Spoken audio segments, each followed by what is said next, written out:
So, Jacob, quick question. What is a witch? I mean, I don't know what a witch is particularly.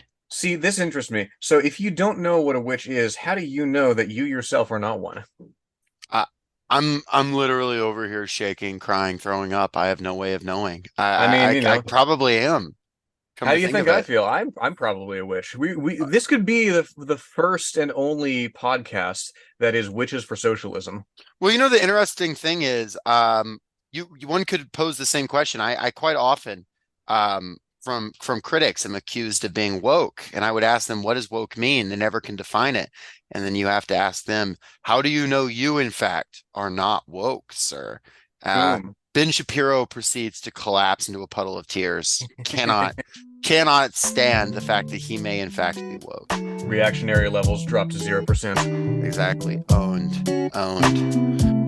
Socialist shelf.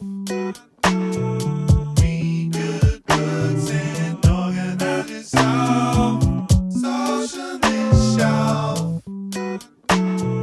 Be good, goods, and organize yourself.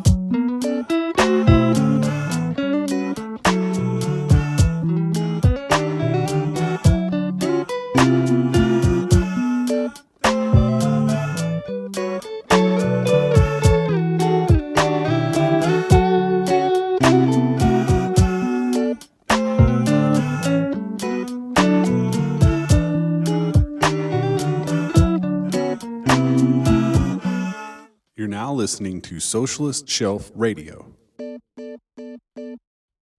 Well, welcome to the Socialist Shelf, the podcast that likes to own Ben Shapiro, investigate witches, not so we can burn them, not so that we can hang them, not so that we can crush them with rocks, so we can give them, a good talking to, win them over to our side, because, all the powers of sorceress might will be useful in the struggles to come, I would think. Yeah, they witches have hexed the moon. We could certainly use them against the capitalists. I think it would be useful. I think it Hmm. would be useful. And I mean, according to this text, if you believe everything that someone accuses a witch of being able to do, they actually don't have that many impressive powers. Like it's stuff that I could do. Like, oh, you killed a newborn baby. Okay, I could do that. You stabbed a woman with a needle. Okay, I could do that. You made someone slightly choke. Like, okay, you made someone uncomfortable. They You have the made, you power. They know, have the power to, copy your movements and your speech. And okay, my little sister was doing that when she was 3 years old. That's not impressive. not all that impressive. It can make a teenage girl be dramatic. Well, all teenagers are dramatic. That's not anything to make a 16-year-old freak out. The Is slightest Taylor Swift, in provocation. fact, a witch? I mean, like that. There. Wait, did you see that Twitter thread? No joke. No. This guy, there's this like crazy alt-right guy who had a conspiracy theory that Taylor Swift's been alive since the 70s, or like there's like she was an adult in the 70s, to be clear, and it's like a Satanist that went by another name and has been eating blood. And then there's like on Christian TikTok, there's this guy who was like, no, if you go to the Satan parties, it's like QAnon/Christian TikTok. It's like one of those crossovers. Oh He's my like God. I saw a video, I saw it say Taylor Swift was eating human blood and like dancing seductively and stuff, and it's like, as someone who would like, is is a fan of Taylor Swift, to my own shame, I understand. Um, she's not nearly that interesting. She's Hey, not there's nearly there's there's no such thing as a guilty pleasure, Jacob. there. Well, there she's not nearly interesting enough to partake in satanic rituals. The only satanic rituals she's partaking in are the burning of fossil fuels at unbelievable scales. Hmm. But we'll leave that for another day. But if you have not figured it out yet, we are talking about Arthur Miller's The Crucible. That's right, folks. We can do theater because you know why theater gets written down? We can read it. It's not against the rules. Send the police to arrest us. We'll just evade them. We'll just evade them. Hey, being a crucible is not a crime, right? That's Cruising it true. up. A crucible is for silver and a smelter for gold, but the Lord is a tester of hearts, from Proverbs 17:3. And many could say that the socialist shelf is also a tester of hearts. And in this case, I was interested in this. I'll be perfectly honest. The Crucible had been in my head, but also like when I was thinking of like, what should we talk about? It was on my shelf, and I was like, shoot, I kind of had that in mind. I also have a personal attachment to the Crucible, as it was a play I was in high school, and it was probably in theater. Like, I was into theater in high school, never had an amazing singing voice. I could kind of hit the notes if I worked really hard on it for a while ahead of time, but I was in the Crucible, which required zero singing, which I really appreciated. I played Judge Danforth because I was loud and large and looming and could scare everyone. But I was reading along in this book, and it immediately, the lines were coming back to me. Not everything, but the courtroom scene, I immediately was like, I don't even have to read this. I know it. I did, but it was like, it immediately started flowing. Now, I will say my school changed the language of some things to make it more acceptable. We were not allowed to say whore. We had to say Jezebel and such. But Believable. Jezebel is fine though. Like, there's worse. They didn't make us say like floozy or something, you know, like they let us say an archaic word. Like you could say Jezebel, and it has the same power to it, you know, I think. Just a couple of floozies for socialism. Just a couple of floozies for socialism is that'll be our sister pod. One of these days. Yes, we'll I had not read the whole play cover to cover until a couple of days ago. Now, I've been in theater classes where we did scenes from the Crucible. You know, of course, I saw the fantastic Daniel Day-Lewis Winona Ryder film in high school. I didn't know till today that Daniel Day-Lewis was Arthur Miller's son-in-law. That killed me. No shit. Yeah, married his daughter. Wow, today I learned. So did I today, to Daniel Day, if you think about it. Many are saying this. But anyway, what were you saying, Joss? But yes, no. So I had not read the Crucible cover to cover until now. It's, you know, it's funny, like, this is so stupid. Judge Danforth keeps calling John Proctor Mr., right? Yeah. Which, you know, that was normal language for the day or whatever. But like I just kept in my head, I was reading his lines like a sassy gay voice, like, you better confess, mister. Yeah, he kind of has, you know, that's a interesting thing about theater, and we'll get into it, is it's like you can read it in different ways, right? You could absolutely have a sassy gay Danforth. You could have a Danforth who does not believe in any of this. He's completely cynical. The way I played Danforth when I was in the Crucible, and look, I'm not sure if I was good or not. We did well at like regionals, but to be clear, this was like a high school theater regionals, one act regionals. Yes, we condensed the Crucible down to one act. It's actually not very difficult to do because like you have an hour to do it. This play is not very long. You can do this play in an hour if you just cut out a little bit, like some dialogue here and there. At least we did. We were very successful in it. People said I was good, but what I tried to do, and you know, I fear to look back at those old videos because I like to think I did well. But I remember playing it like, no, this Danforth is a complete believer, which is how I read it. Danforth is a believer because if he stops believing, then his power that he has been entrusted by the state no longer has legitimacy because the state and God are one to him, which was a very Marxist reading of me from me at like 15 years old, without having not really read Marx. So, you know, props to young Jacob for that one. Yeah, and by the I mean, you know, just by the events of the day, you know, a relatively indifferent state, a relative, you know, interested in the proceedings certainly, but not necessarily intervening directly, you know, a relatively indifferent God, perhaps. Yeah, well, God is dead, according to John Proctor. John Nietzsche Proctor. Yeah, we'll get into it though. Yeah. So I want to talk about Arthur Miller, the guy himself, of course, and we want to talk about the Salem witch trials as well. You know, the Salem witch trials are, of course, going to be a phenomenon that's probably recognized by our listeners. But Joss, do you want to give like the brief overview, and then I can get into Miller? Yeah, absolutely. So most of my information here I draw from the Smithsonian article on the Salem trials. It's a pretty good overview. I dip a little into Peter Leeson and Jacob Russ's article, Witch Trials, in the Oxford Economic Journal, on the broader European phenomenon that gave rise to this. So, of course, listeners, as y'all are doubtless aware, Salem, Massachusetts saw a series of trials in 1692 in which over 200 people were accused of witchcraft. 30 were found guilty, 14 women and 5 men were hanged.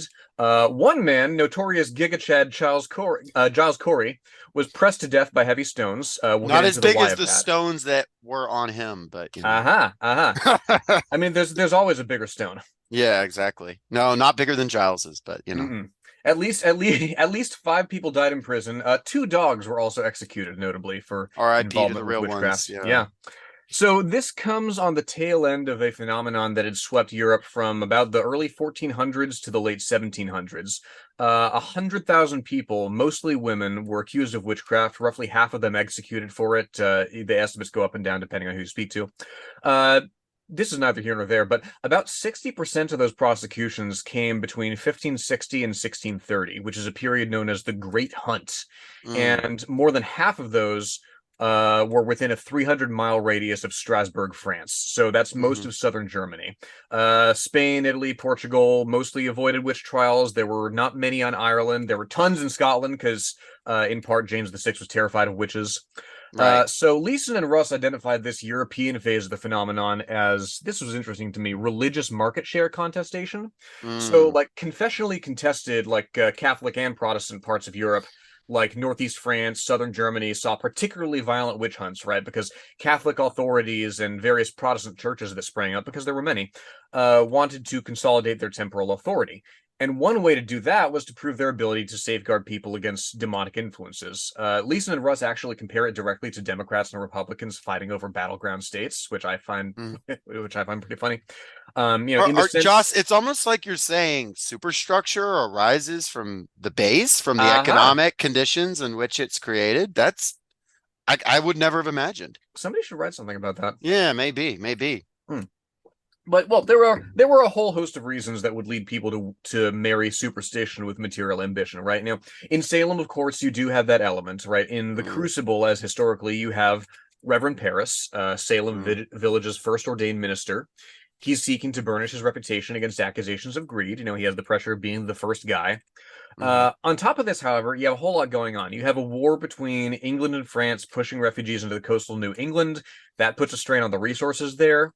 You have class tensions between this incipient bourgeois class involved in trade, Salem's major port at this time, between them and those who derive their wealth from land and farming, which is a split that anticipates much of what divided the ruling class of the early United States through the Civil War.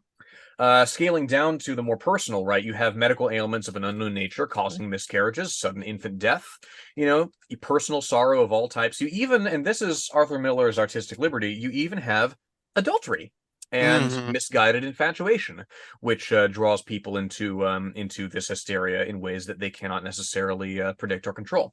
And I will note also the misplaced anxiety of the settler, right? Because they're there among this woods that they see as this heathen wood, and they're there. Mhm. And notably, and we'll get into it, like who is among the first accused? Tituba, a slave brought from Barbados. Um, Yes. it is so it's a lot of this, like the anxiety and the paranoia of the settler, of the white colonial settler in this unfamiliar to them land, even though they've maybe even been there a few generations. Some of these people having come over, like Paris, some of these people having been born here, nevertheless feeling like they're, at odds, that alienation that arises from that. It is the perfect storm to create something like this. Yes, exactly. A perfect storm with one added ingredient, which is superstition, right? Yes, of Like course. as I was piecing this together, I remembered what my Shakespeare professor talked about in our classes, the average person's faith in the supernatural around this time. Like specifically, he was discussing in the early modern English context, but this applied all over Europe and later to its colonial frontiers, right? The faith that there were demons and angels and fairies and forces beyond our perception working to influence the material plane, the faith that that was the case was as rock solid as our faith that if you step off a 10-story building, you'll fall and die, right? Right. And if you denied demons, you also denied Almighty God fighting demons, right? Hmm. And so undergirding all these tensions that we speak of is this precedent for belief in the immaterial, right? Arthur Miller in the narration during the text alludes to this, right? The dematerialization of social divides, such as those we've touched on above, right? Dematerialization tactically for gain strategically, right, is what this play is really all about. Suddenly you see old grudges over land and resources hashed out on this grand battlefield of good versus evil, the sacred versus the profane, the crewmates versus the imposters, right? Yeah, all of that. Yeah, it's not your farming rights at stake suddenly. It's your very soul, right? The person who's logging on your land is not doing it because, it's your word against his where the boundary is, right? It's because he's, being possessed by Satan or whatever, right? It's not your farming rights at stake. It's your very soul, and even the most virtuous among us may in fact be sus. Indeed. And it's not surprising that this play gets written in 1953. Oh yeah. Which we will get into. So Arthur Miller, our writer, we have this is an interesting guy. Miller? And also, yeah. I barely know her. I was gonna say, you want to do the honors, Miller? I barely know. There you go. As all stories do, it starts in 1915 in New York. He was born to a Polish Jewish family of immigrants who owned a clothing store, and then, as many did, lost it all in 1929. A lot of that was going around. So yeah, this is a guy who came from, they were fairly well off. They had a maid and stuff, not rich, but then they lost everything. So he basically had to work odd jobs to get through high school and then get through college. So he was a guy who, while he had tasted some money and while he definitely had these like more higher level intelligentsia pretensions, definitely had to work. Miller did. He goes to the University of Michigan, and the University of Michigan still to this day loves this guy, and he loved the University of Michigan. The only theater in the world named after Arthur Miller by his express desire is at the University of Michigan. The University of Michigan's highest award in English and theater is named after Arthur Miller. Arthur Miller donated large sums to the university through his life. He loves this. He loved this place, and this place really does still love him. While he was there, he majored in journalism, and then decided, no, I actually like theater, so he majored in English. He switched. Wrote the play No Villain, his first play ever, over his spring break because he just wanted to win a cash prize really bad. And then he found out, wait, I like doing this. I assume there was no villain in the play. I don't know. I haven't read it. So yeah, and during this time, he's a copywriter. He's a psychiatric aide at one point. He kind of gives me the vibe of a guy who like lies on resumes a lot. Like you look at his job history, like how quickly he leaves places and like whatever. He seems like a guy who like can really kind of talk his way in a door. That's editorializing, but it does seem interesting that this like college student was working at all these different places that he by like no means was qualified to work, especially in a time when work was so like scarce. But again, Yeah, editorializing. Get that bag, especially at that time. Absolutely. So he starts to have a little bit of success, not as a writer so much, but like as like a known academic. He has some staff jobs at NYU and the University of New Hampshire. Nothing very tenuous, kind of adjunct work. But he, manages to scrape by basically. During this time, he gets very, very, especially as a Jewish man, concerned about the rise of fascism, both in the United States and abroad. And if you were an anti-fascist in the 1930s, there was one group who were more anti-fascist than anybody else, and that was the communists. They were the only consistent anti-fascists at the time. The US state very much still placating the fascists, very much still courting Hitler and Mussolini and certainly Franco, and people like that. He found the communists to be the people who were consistently against the fascists. Now, Miller did not consider himself a communist, and he never did. He's actually quite similar to Camus in that way. But in the same way as Camus, I would say he's a little bit more principled than Camus. But in the same way as Camus, he basically joins up with the communists because he's like, yeah, these are the guys who are fighting the fight that I fundamentally believe in. Mm-hmm. So he decides not to join the Communist Party, but he does join the League of American Writers in 1935, which is an openly communist, like it's openly a front for the Communist Party for people like Miller who are like, I'm an artist, I'm a writer, I want to be an anti-fascist. I'm not quite ready to toe the party line. The party was like, cool, we'll bring you in. Sure. Notably, there are notably like all kinds of great organizations like that through history or whatever. And it's also, I don't want to like say it like, oh, these are people that like couldn't cut it in the Communist Party. There were plenty of people in the Communist Party who were in this. I honestly, it makes me think of things like Artists Against Apartheid and stuff like that today, like interesting organizations that are like tied to coalitions that are doing work and are able to express their own things, but also are able to work ideologically and stuff with other organizations. Yeah, It's interesting. exactly. You have the professional revolutionary, and then you have the people adjacent to them, right? Yeah. Who do different work, that is no less valuable. Oh yeah, no doubt. And Mm, and quite a few people were in both organizations, and that's what made it critical. Um, precisely. so he in that organization runs basically through the end of World War II until it's like disbanded. Not just because they felt that not their work was done, but their immediate task was complete, which was like Mhm. that period of fighting fascism. Um, he writes other plays in this time, and he works for a theater program that gets shut down because people get afraid it's full of communists. It is full of communists, so he's guilty as charged. He starts working for 20th Century Fox and freelance writing radio dramas, some of which are just lost to time. They're just radio dramas that got aired a few times and now they're just gone. Um, he marries Mary Grace Slattery in 1940 and has two children, and wrote the play The Man Who Had All the Luck, which is about a modern day King Midas. Um, and it fails horribly. He says, in fact, if I do this poorly on another play, I'll never write another word again. I'm going to find something else to do. I He guess he also wasn't he wasn't the man who had all the luck. he was not the man who had all the luck. And at this time, he also doesn't manage to get to go to World War II, which he's kind of interested in doing. But then he's got a bad football injury, his knee, relatable for me. Also have a bad knee injury from Oh, football, yeah. and so he's not able to go overseas. So in 1947, he writes All My Sons, which does pretty well. In 1948, he writes what is his second most popular work, The Death of a Salesman. Both huge successes, especially Death of a Salesman, makes him really significant money, and brings him quite a lot of acclaim. And notably, he gets a lot of work in Hollywood, starts writing screenplays, consulting, writing, just he's like a guest essayist at places. He's like seen as somebody at this point, man about town, as it were. He could do guest lectures, wherever, whatever he wants to do. Um, then around this time, he reads a book that really influences him. Um, this book is called The Devil in Massachusetts, written in 1867, and it is a comprehensive history of the Salem witch trials.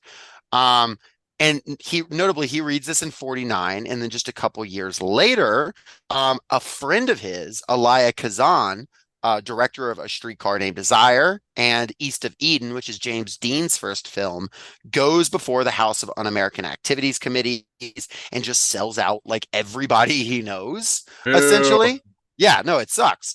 And Miller at that time is literally in Salem researching the witch trials. Doesn't have the idea for the Crucible ready yet, but he knows it's going to be something. And then he gets the telegram about his friend and that a lot of his personal friends are now like suspects.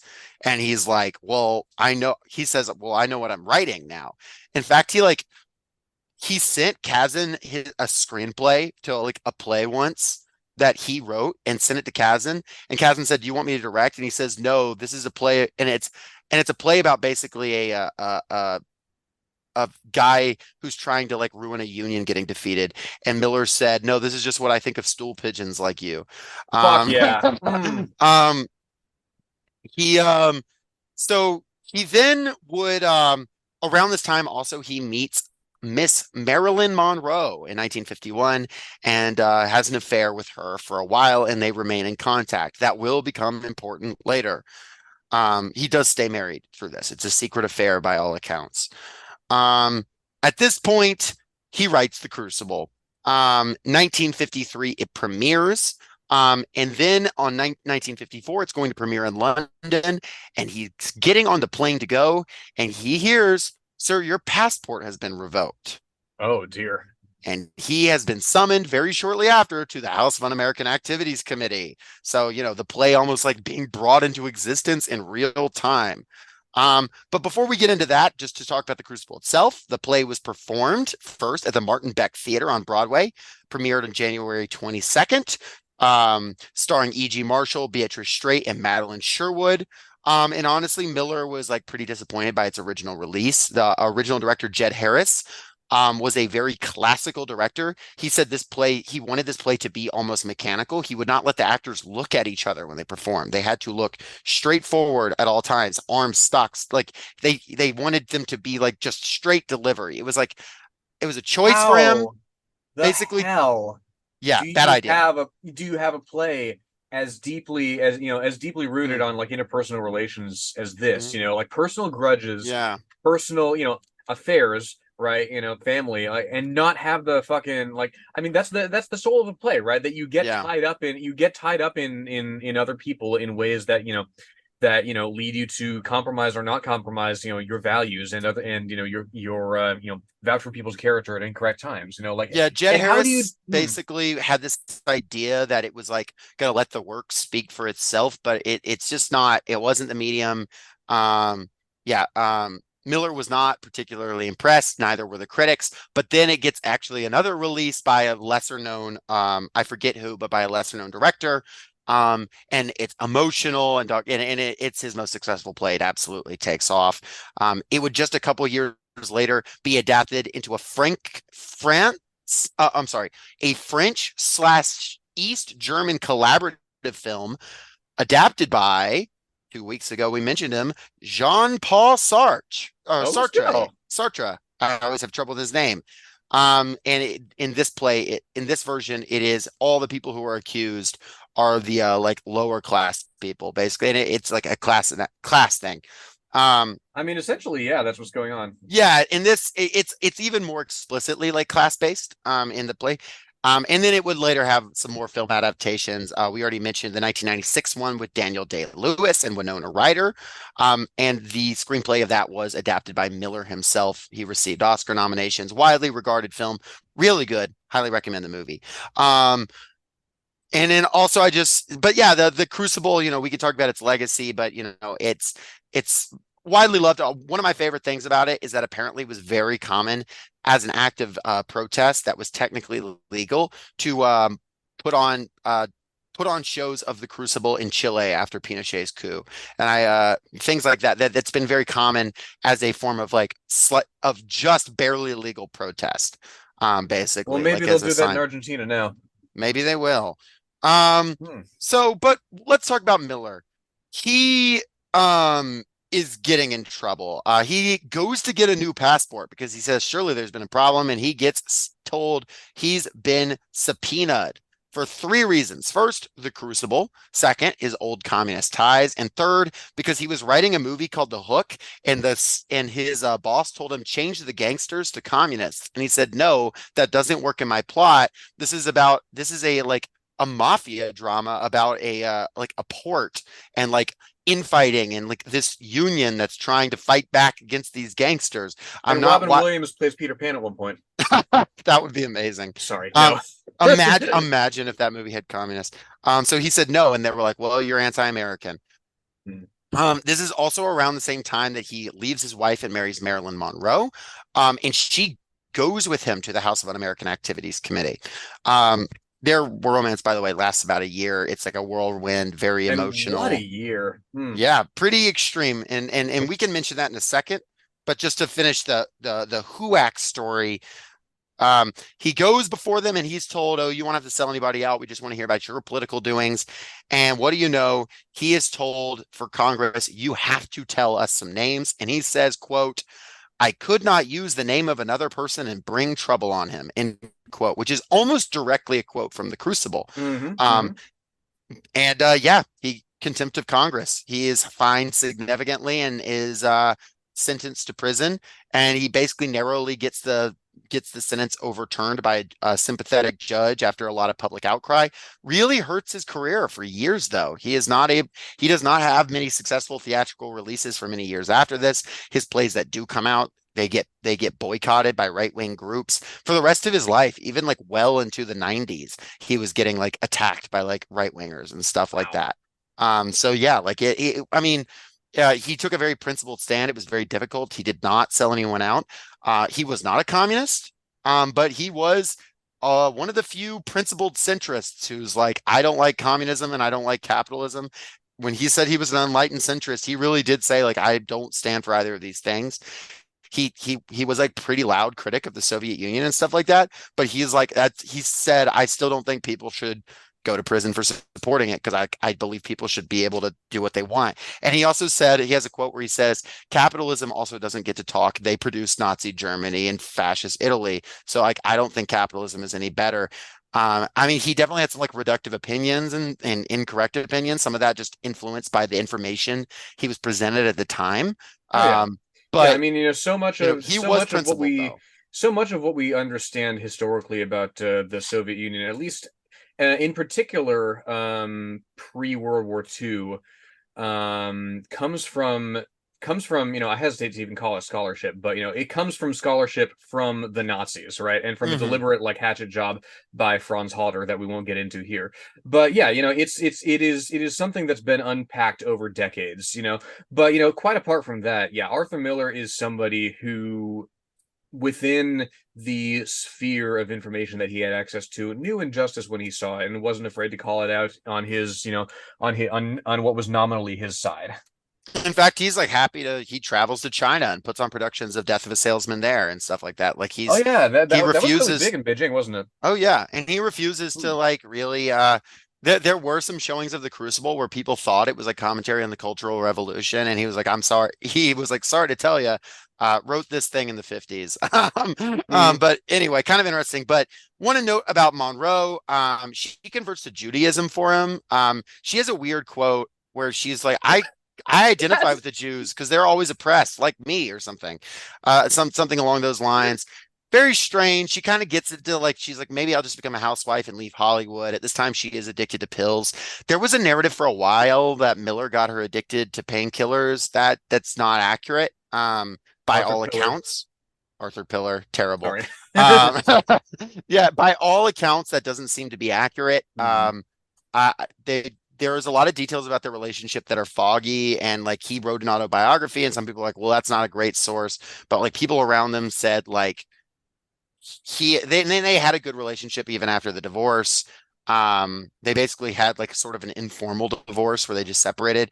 And her last movie was a movie that he helped write, The Misfits, 1961, which he said is one of the most miserable times he's ever had making that movie. She at this point is very far gone. She dies shortly after the film. Which is and he makes the play After the Fall about her and the end of her life in 1964. Oh, wow. Massively controversial play. I've not watched it. Some people are like, this is an amazing tribute. It's been called everything from sexist to people saying that people who call it sexist don't understand the play. I've heard everything up and down. I'm not making a stance because I have not seen the play, so please do not come for me. I have no idea, but it is apparently something that got a lot of flack. Oh, also the woman who opened up and played Marilyn Monroe, apparently she was considered fucking amazing. Apparently she absolutely killed it. So props to the production of it, but who knows about the play itself. But it was another thing in Miller's currently controversial life that was once again controversial. Yeah, and if you're gonna live another 40 years after a whirlwind romance with Marilyn Monroe, like that's the way to process it, Sure. I mean, he would write more about it too, in articles in his autobiography. He wrote quite a bit. He was president of like the International Association of Writers called PEN. He wrote a play called The Price. He was a big Eugene McCarthy guy in 1968, trying to primary Lyndon B. Johnson and end the Vietnam War. He was in fact a delegate at the fateful 1968 Democratic National Convention. Oh wow. Fighting to overturn the Lyndon B. Johnson nomination. Again, not like a communist, but certainly on the right side of things when it came to that, because he was just like, he would like get an issue, right? He would be like, free speech, I'm all in on this right now. He would get an issue. Vietnam, it's bad, I'm all in on this right now. That's kind of like what he did. And he would proceed to basically do that on different issues for the rest of his life. There is and I won't get into it here, but there's a family story of mine that essentially through a weird chain reaction, Lyndon Johnson managed to keep my grandfather from serving in Korea. He was going to be in the Marines, and he ended up getting his Navy commission reinstated because he'd given it before. And he didn't serve in Korea. So in a weird way, Lyndon Johnson is the reason that we are having this conversation now on Spotify and wherever you get your streaming. Lyndon B. Johnson, come on the pod. We will have questions for you about your policies in Indonesia and Yes, yes, Vietnam and please, otherwhere. and please don't take out your cock. Please keep it in the pants. Yeah, Mhm. yeah, please do. So, like I said, the only thing I had to note about China, aside from what I already said, is someone says to him, said to him, reportedly, isn't it a shame that we lost China, referring to it going communist? And he says, yes, in the same way a flea loses an elephant. And I thought that was funny. Because he was like, yeah, what do you mean you lost China? Like, as if it's yours to begin with. This is a bigger country than you. This is an older country. Like, that was his point. Kept writing lots of essays, lots of awards. Honestly, like, go to his awards section on his Wikipedia. It's unbelievable. I can't even begin to get into it. I mean, like, he was incredibly loved. I can't even get into all the plays and essays and whatever he wrote. He was a scholar. He wrote about writing. He wrote about the politics of writing. He would do classes. This guy was incredibly, wrote very regularly, even when there were periods of him being less popular. Notably beefed with Christopher Hitchens over whether the Monica Lewinsky scandal was like the Salem witch trials, because that's what Arthur Miller said. He was like, this is reminding me of the Salem witch trials all over again. This is a wild goose chase. Beefed with Christopher Hitchens and then a bunch of like conservative groups going into the early 2000s. And if anybody is going to have the audacity to beef with Arthur fucking Miller, it was Christopher Hitchens. Yeah, exactly. Last play ever was called Finishing the Picture, which is actually quite a good name for last name. 2004 is when it came out. 4 months before Miller died. And it is just in straight up an autobiography about shooting the film The Misfits, which again, he remembered as the most miserable time of his life. He said, he was asked, is it autobiographical? And he said, in the sense that it is the shadow of myself on the stage. Like, he felt like it was like a warped version of himself, but him and Marilyn Monroe and stuff. So it was a well-liked show. And he would die 4 months afterwards at the age of 89. So, lived to be quite old, and, again, quite successful. But, The Crucible is his most widely regarded work. Second, I mean, like, Death of the Salesman definitely, has a lot of clout, but The Crucible is its most staged work. And I had an interesting quote that he said about why he felt he had to write The Crucible. I found this interesting. Quote, and he wrote this in the 90s. Quote, "The Crucible was an act of desperation. Much of my desperation branched out, I suppose, from a typical Depression-era trauma. The blow struck on the mind by the rise of European fascism and the brutal anti-Semitism it had brought to power. But by 1950, when I began to think of writing about the hunt for Reds in America, I was motivated in some great part by the paralysis that had set in among many liberals who, despite their discomfort with the Inquisitors' violation of civil rights, were fearful, and with good reason, of being identified as covert communists if they should protest too strongly." And then he would go on a little later in the article to talk about why he identified with John Proctor. He said, "All this I understood. I had not approached the witchcraft out of nowhere or from purely social and political considerations. My own marriage of 12 years was teetering, and I knew more than I wished to know about where the blame lay," and that's referring to himself. That John Proctor, the sinner, might overturn his paralyzing personal guilt and become the most forthright voice against the madness around him was a reassurance to me, and I suppose an inspiration. And so he, while researching the Salem witch trials, has all this going on and is literally reading through these old records, and he comes across this guy, John Proctor, and these other characters, and yeah, they are real people. He changes their age, he changes their story, he invents things about them. He admits that as much himself at the beginning of the book, though some of this is true. He cuts John Proctor's age in half just to make it a character to make more sense. But nevertheless, he did read one court transcription where he said a girl who used to work for John Proctor, Abigail Williams, started to touch him and then pulled her hand away and screamed as if burned with fire. And he said that compelled him. And he thought, what was their interpersonal dynamic? What was going on there? And then John Proctor refused to confess what maybe was going on in his heart. And then, probably through a bit of his own projection, he was like, I wonder if he was cheating on his wife. And then, Miller admits as such in his 90s essay on The Crucible. And that is my presentation on Miller, Joss's presentation on the Salem witch trials. And we are like I know we've not really even gotten into the text, but there is just a lot of history here. And especially considering we're a socialist show, we would be doing a massive disservice not to talk about the history around this text, which was completely undiscussed when I performed this show at my high school. We Yeah. really just did not get into the history of it because, of course, anti-communism is the religion of the United States. It is, yes. I mean, it is very much a show about where individuals succeed and transcend what institutions stumble and fall on, right? It is a show about people, I mean, straight up, John Proctor coming to that confession, finding his goodness, as his wife says at the end, it is something that the people who identify themselves with the colonial authority in Salem fail to do. Indeed, it's something that the authority. I mean, part of the reason that the religious authorities of the day didn't come down on the hysteria of Salem harder is because there was just other shit going on, right? There was King William's War in the Americas, right? That front of the 9 Years' War, which is the great power conflict in Europe, right? There was, of course, they were contending with the Native Americans whose land they were colonizing, right? There was this religious hysteria that was followed with interest by the ministers of the day, but which wasn't, we wouldn't see justice from until decades after. It was in this century even that that the final victim of all this was fully exonerated.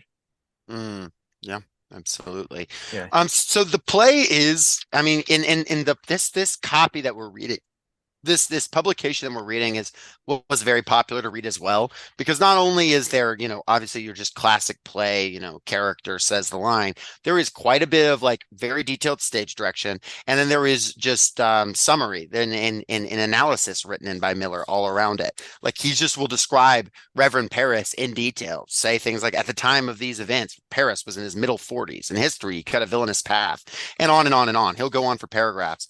And that's obviously not something that would come into the play itself, but also makes this a sort of a meatier text to discuss as a book than just a show. Though, of course, the context of the show changes the story dramatically, depending on how it's portrayed. Yeah, I mean, you see it right here in Act 1, right? Again, very detailed stage directions. It goes into a long narration about Salem and about the sociopolitical conditions prevailing thereat at that time. And the way he describes Paris's space intrigues me. At the back, a door opens on the landing of the stairway to the ground floor. The room gives off an air of clean spareness. The roof rafter is exposed. The wood colors are raw and unmellowed. From the beginning, I think he's putting us in the context of, okay, this is the residence of somebody in theory with nothing to hide, right? Mm-hmm. It's also notable. This is just, I can't divorce this from the context of having like been in the show.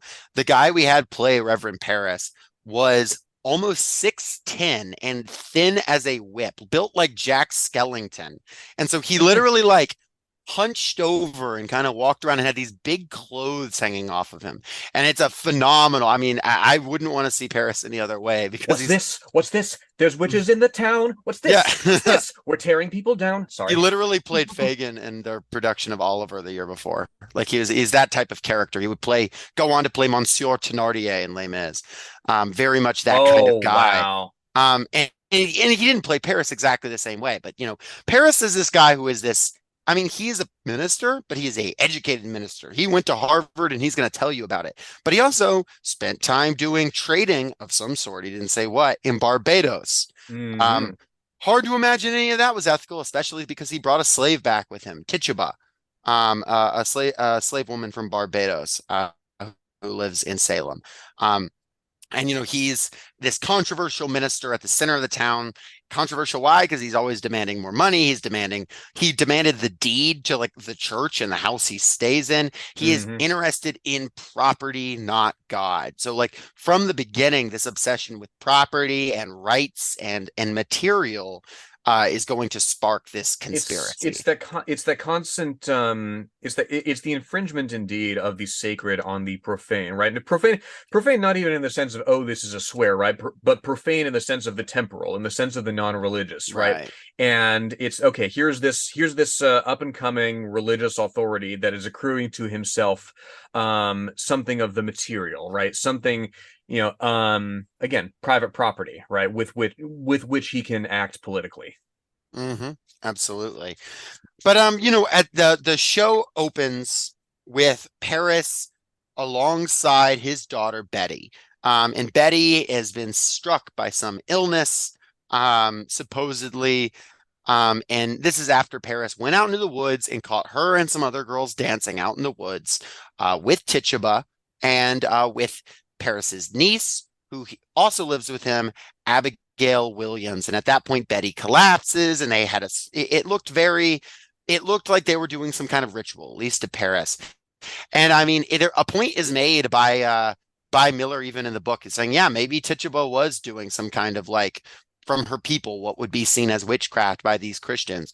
Basically, so what? Like, like exactly. She may have been she was singing songs of her people. Is it possible that they would have seen that as witchcraft? Yeah, they would probably see as anything a non-white person was doing that was religious as witchcraft. That these people are fundamentally racist. Yes. And you see that coming into play immediately. And also there is an interesting quote from the summary. It says, the parochial snobbery of these people was partly responsible for their failure to convert the Indians. Probably they also preferred to take land from heathens rather than from fellow Christians. At any rate, very few Indians were converted, and the Salem folk believed that the virgin forest was the devil's last preserve, his home base and the citadel of his final stand. To the best of their knowledge, the American forest was the last place on earth that was not paying homage to God. And yeah, it's immediately like, we have to conquer this. And any crossing over into this forest by these girls is seen as like synonymous with crossing over into the land of witchery, which is the land of the other. No, the irony not lost that these people are literally the foreigners in this situation. It's precisely that sort of insularity and that aggressive, I'm not touching you sort of insularity, right? That we talked about way back in our Left Behind episode, right? I remember they had final exams when I was in high school in this Pentecostal church down the road from where I went to school. And to get to the fellowship hall where they were administering these tests, we had to walk, you go down the hall, and we walk by this big old bulletin board, right? And on that bulletin board is a map of the world. And on that map of the world is a big square rectangle rather region from about Morocco and North Africa to all the way through China and India, right? And it said, oh, in this space, 90% of people pray to heathen gods with no power to save, and we got to go out there and do this, that, and the other. And it is, as Arthur Miller says, that air of innate resistance, even of persecution, right? Even when you are, as you say, coming into the world and seizing this land, you have to constantly paint yourself as the victim, as the put upon, right? As the sole bearers of the light against this encroaching darkness. Yeah, man. But I can only imagine how bad it would be if people like this were able to, found a country that would exist for hundreds of years and run the world's biggest military. I'm glad that never happened. Yeah, probably won't. Probably not likely. Anyway, anyway, that these accusations start flying. Everybody's getting concerned. This town, they don't get to do a lot of fun stuff in the town. The very fact that girls were dancing is a scandal. And before I go on, there's definitely an element of this patriarchal structure here as well. The idea that these girls would be out in the woods dancing, the idea that women in any way would express themselves. It comes back very consistently to this. Abigail at one point even insinuates that her uncle has sexual feelings for her in this, and she's like, "Is that what you're doing here?" And he denies it, of course, but it's left up to our minds to be like, well, what has she gone through? It's not clear. And in particular, she is somebody who is very aware, very recently and acutely aware of her sexuality in a way Yeah. that, in a way that others, and she's not wrong to insinuate this, in a way that other women in the area perhaps are not or choose to ignore. Right. And I mean for the reason of like this this very hierarchical society where, obviously there's the hierarchy of class, there is the hierarchy of the church, but then there is still the hierarchy of like men over women in a very, very systemic way and it's obviously that continues to this day and like, but there is like it is a very rigid structure in this town. So like this idea of these women expressing themselves in any way is also tied in with witchcraft. And in fact, a lot of the accusations of witchcraft that we see historically were just like lesbians. Like they would just be like, oh, they're witches, Yeah. because like women are having pleasure with other women. This has to be witchcraft. I've never seen a woman Yeah, happy or before that. indeed, many of them also were just older unmarried women, or indeed younger unmarried women, right? Who Yeah. who weren't who didn't necessarily fit into the economic structure Yeah. of the area that they were in. Yeah, and of course, again, it provides the perfect cover, as Miller goes into in this narration, for people to say, yeah, this woman came and into my room and like she was sitting on me and like suffocating me and this, that, or the other. And to be able to say that with a straight face and not have people like, wait, so you were with this woman who you weren't married to? Like, can we go back and like, Yeah. it becomes, as Miller says, patriotic and holy for somebody to say, oh, this person came and seduced me, right? hmm Mm-hmm. So, at this point, the town's all in an uproar. The doctor can't figure out what's wrong. And why is that? It's because his daughter is like stressed out and basically she's like putting on a show here because she doesn't want to get in trouble. She's like, if I keep my eyes closed, my dad can't get mad at me. I'm like, that's essentially it. Because when he leaves the room, she's like, Abigail, what's happening? Like they're He's irreverent. His vision is based on movement. yeah, exactly. And so it becomes a situation where Abigail's like, okay, well, we're going to fix this because, I know that I'm in trouble here. And it turns out this whole business was actually Abigail's idea. And she was conjuring a charm, quote unquote, having told Tituba to do it, to kill Goody Proctor. Women are called, that are wives are called Goody in this. Yeah, I know that's an old thing. For good wife. Yeah. I love that, Goody. And there's one woman called Goody Good. Awesome. So cool. Bring this language back, TBH. But no, yeah, and that's why. And Joss, do you want to go into why Abigail has this vendetta against Goody Proctor? Oh yes, because Abigail. This is important. I mean, we're not going to mince words here. John Proctor's a bit of a groomer. Yes, no doubt. He is an older man who has dabbled around outside of his marriage. Of course, Elizabeth Proctor has had a difficult pregnancy and she's recovering from that. And while that's going on, John Proctor and Abigail get it on. Who was basically a live-in farmhand at the time. Yeah, she was a live-in farmhand, and that's why she was dismissed from the Proctor's service by Elizabeth, because she was sleeping with John Proctor, or rather, John Proctor was sleeping with her. And she believes to this day that John has feelings for her. John, of course, does not. He, in fact, bitterly regrets their affair, though perhaps not in principle, or not in the principle that we would like him to regret it. And so here now is her saying, okay, well, we're gonna try every avenue that we can to get him back in my embrace, because John indeed has introduced her, from her perspective, to this state of being aware of her sexuality and accepting of her sexuality in ways that she had repressed. And you go to see how, like, and Abigail is certainly a major villain of this book. And it's certainly the fact that she in this situation was taken advantage of does not excuse the mass murder she proceeds to do. However, it also shows how these conditions are created. It also shows that she had this very, this, I say, simple goal. She basically, having been taught that, well, she had sex, so now she was impure. She's like, well, I have to be with the man I lost my virginity to. Mhm. What do? I guess I got to kill this woman. Like, it is actually, interestingly enough, the natural progression of the logic taught to her by the society in Salem. And so she is trying to look for power outside that power structure because she's like, what else am I to do? And now Abigail is known as kind of a bit of a troublemaker. She's known to, Mhm. at least twice in the last year, have been thrown from church for unstoppably laughing during prayer, which is a very funny thing to imagine. Like, she just cannot stop laughing. Not sure what's Yeah. up there. Funny idea.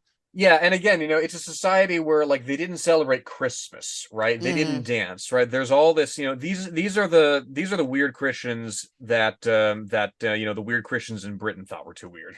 Right, exactly. And so it creates a situation. So then when people start coming in town, and Abigail's like, okay, well, I've got to turn this the right direction. And now Proctor's here, and now the older people of the town are around, and the busybodies, they really start getting interested.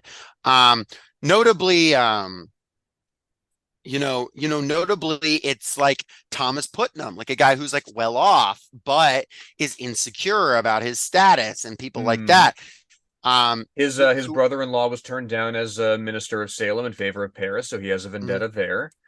Like on like this kind of upper strata who are kind of dejected. And so who do they immediately start picking on? They're going to start picking on Tituba, the slave. They're going to start picking on these girls. They're going to start picking on, basically like a homeless woman.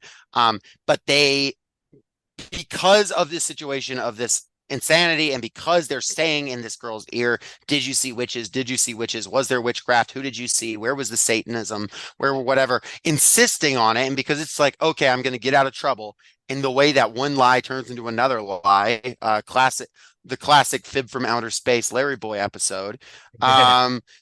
It grows, and then all of a sudden there's accusations being thrown around, and a priest has been brought in, Reverend Hale, who is supposed to be an expert on the demonic arts, and This is interesting interesting to guy. me.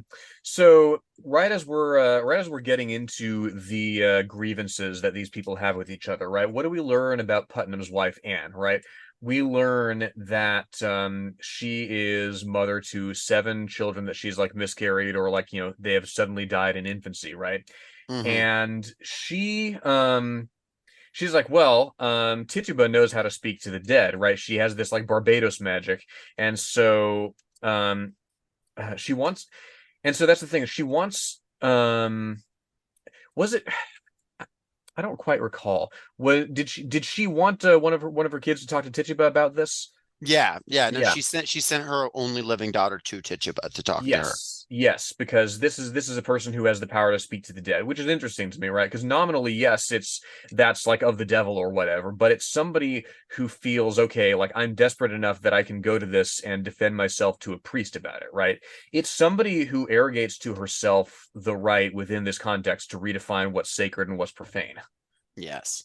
And it ends up bringing Mr. Reverend Hale to town, the expert of the defense against the dark arts teacher himself. He comes in with all these books. I love it. Hale says, pray you someone take these. And Paris says, oh my, they're heavy. And Hale says, they must be. He pauses. They are weighted with authority. I'm like, oh my God. He like kind of like shakes off his like trench coat or whatever. Like, bro thinks he's like in Supernatural or something, I coming to like kill Hale. demons. No, I think he's the most interesting character in the book, Mhm. or in the play, because Hale comes with this, and like Josh said, this is not a situation where these people are, fooling about the fact they believe in demons. They 100% believe in demons and witches. We cannot quite get inside their brain space, even if you are like a believer in the supernatural, to be in the brain space of these people who like lived in this like borderline feudal, like emerging capitalist, but still like very religious culture. This like where they lived and breathed this stuff, to like put yourself in that mind space. It's a very difficult thing to do. It's a very alien world. So like this is very real to them. There is the line in it where he says, we cannot look for superstition in this. The devil is precise. Like that he says we can't look for superstition. We're looking for the devil. Like it's because those things are not on different sides of the aisle to him here. Hale will eventually will come to regret his role in all this, but he does see himself as kind of this expert. He sees himself as this guy who like he's read the books. He knows the Yeah. lore. Yeah, and not to play spot the liberal in a time where liberalism hasn't been invented yet, but like I mean, it's the context that Miller is writing from, right? If this I'm is gonna to say happen, Miller's playing spot the liberal, so why what can't we? exactly, yes. Hale is somebody who has tied himself to a power structure, to a religious authority that predicates its authority in part on the combating of these supernatural influences, right? So when that's taken to its illogical conclusion, he is Mm, powerless to stop what he has lent legitimacy to.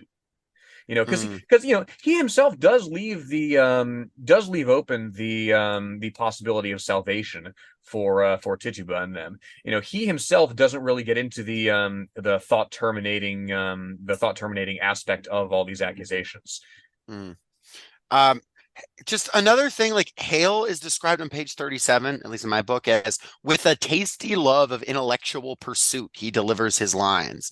Like I just the way he talks, and it says, here is all the invisible world caught, defined, and calculated. In these books, the devil stands stripped of all his brute disguises. Here are your familiar spirits, your incubi and succubi, your witches that go by land, air, and sea, your wizards of the night and of the day. Have no fear now, we shall find him out if he has come among us. And I mean to crush him utterly, as if he has shown his face. And then it's asked, will it hurt the child? And he says, I cannot tell. If she is truly in the devil's grip, we may have to rip and tear to get her free. Like, he is like this character who's like walking in with this like purpose, whatever. Like he like it says earlier, he sees himself as like a doctor coming to cure his patient, right? Hmm. He doesn't have this idea of this cascading effect where it's going to kill a lot of people. He is like coming to make an incision. He is coming to prove himself. He is, if honestly, like growing his own reputation.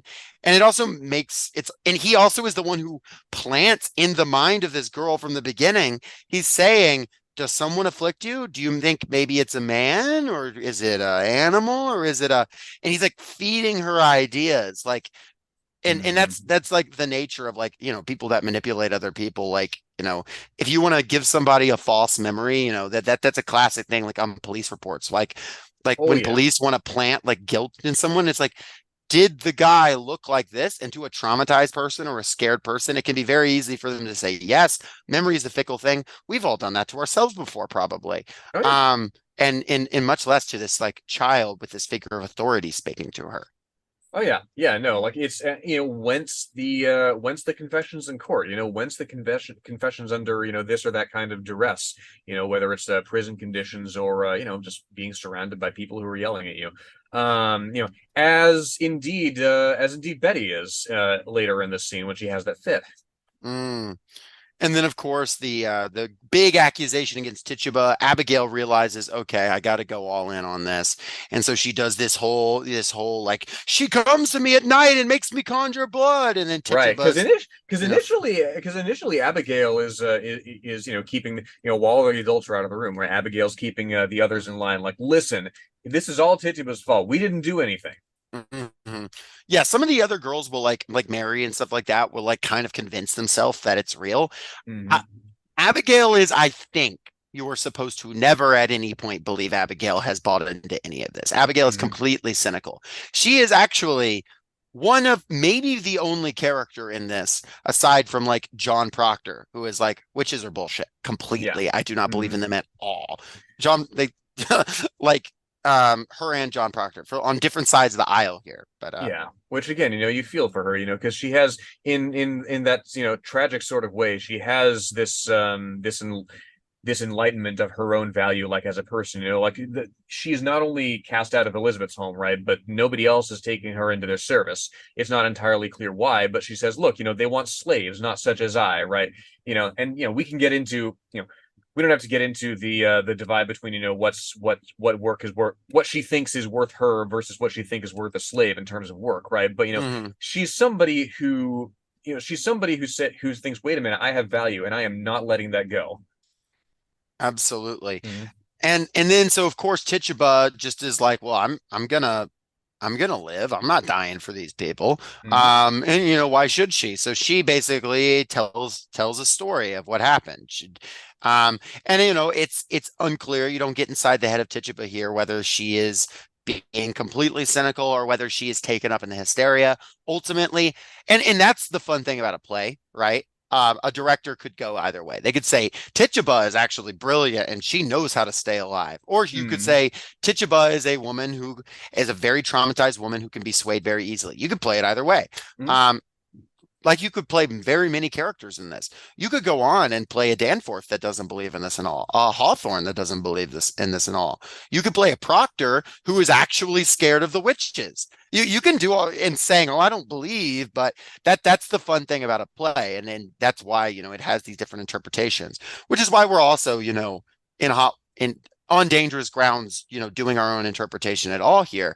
But what are we here for? We've got our mics, so we might as well spin our yarns. But they start accusing like basically people of the town that are accusable.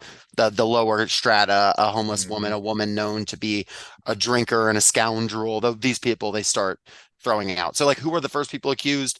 Notably a black woman and Mhm. the lower class people. And that's Yes. not a mistake. And it will spin past there, but the oppression starts at the beginning. It starts at the bottom of the social hierarchy. Because if it had started with, oh, I accuse Reverend Paris, well, it would have stopped then and there. Mhm. That would have never been allowed. I accuse Judge Danforth. I'm sure everyone would have been happier, but no, that would have not happened. But you accuse Tituba, you accuse the woman who begs for food. Well, you can do that.